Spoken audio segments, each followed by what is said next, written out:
Saudara Ferdi Sambo, Putri Chandrawati, Ricky Rizal, dan Kuat Ma'ruf telah mengajukan banding untuk memastikan proses hukum terhadap Sambo CS di pengadilan yang lebih tinggi berjalan adil. Menko Polhukam Mahfud MD mengajak semua pihak untuk ikut mengawasi. Menjatuhkan pidana kepada terdakwa tersebut, oleh karena itu dengan pidana mati.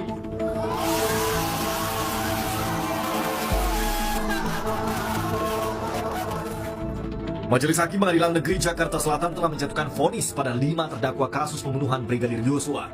Ferdi Sambo, Putri Chandrawati, Ricky Rizal, dan Kuat Ma'ruf mengajukan banding atas vonis hakim. Dari 5 terdakwa dalam perkara pembunuhan berencana almarhum Joshua, ada 4 terdakwa yang menyatakan banding atas putusan yang dibacakan kemarin. Setelah hakim menjatuhkan vonis, terpidana masih memiliki hak mengajukan upaya hukum lain demi meringankan hukuman. Upaya hukum bisa dilakukan dengan mengajukan banding di pengadilan tinggi dan kasasi serta peninjauan kembali di tahap selanjutnya.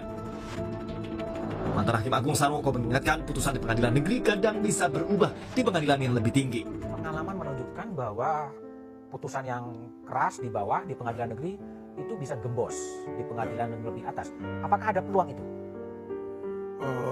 Ya memang ada peluang, tapi itu banyak tergantung pada pimpinan pengadilan tinggi. Gimana sih Pak Joko kalau bisa cerita intervensi kepada hakim itu gimana caranya sih? Ya memang caranya macam-macam. Ada misalnya lewat paniteranya. Lewat paniteranya? Ya lewat paniteranya. Kasih apa? Kemudian paniteranya nanti lapor sama hakimnya, kan begitu biasanya. Lapor bahwa ada orang yang menghubungi. Ya. Orang menghubungi untuk mengubah putusan gitu? Ya seolah-olah memang dia melakukan suatu pekerjaan seperti broker misalnya kan. Broker perkara? Ya broker perkara. Menko Polhukam Mahfud MD mengajak semua pihak untuk ikut mengawal peradilan kasus Sambo untuk memastikan proses hukum selanjutnya berjalan adil. Tapi kalau Menko Polhukam ini akan melakukan apa untuk memastikan bahwa pengadilan banding itu betul-betul tetap independen, karena pengadilan banding kan hanya memeriksa berkas-berkas saja sebetulnya? Sejauh yang bisa kita lakukan akan kita lakukan ya.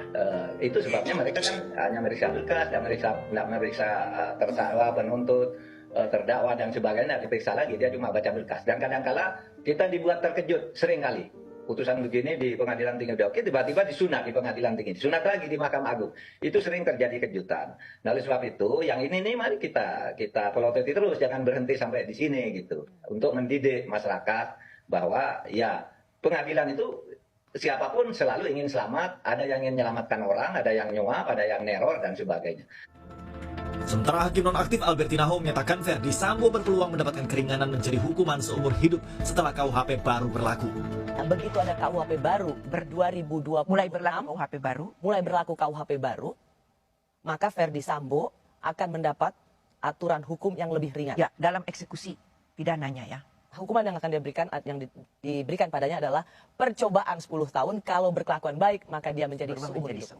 Betul? Ya, bisa begitu. Peluang itu ada.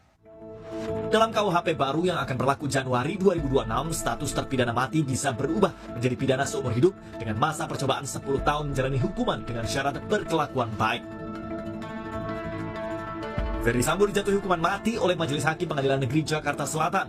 Istrinya Putri Chandrawati divonis 20 tahun penjara, sedangkan Ricky Rizal dan Kuat Ma'ruf masing-masing dijatuhi hukuman 13 dan 15 tahun penjara.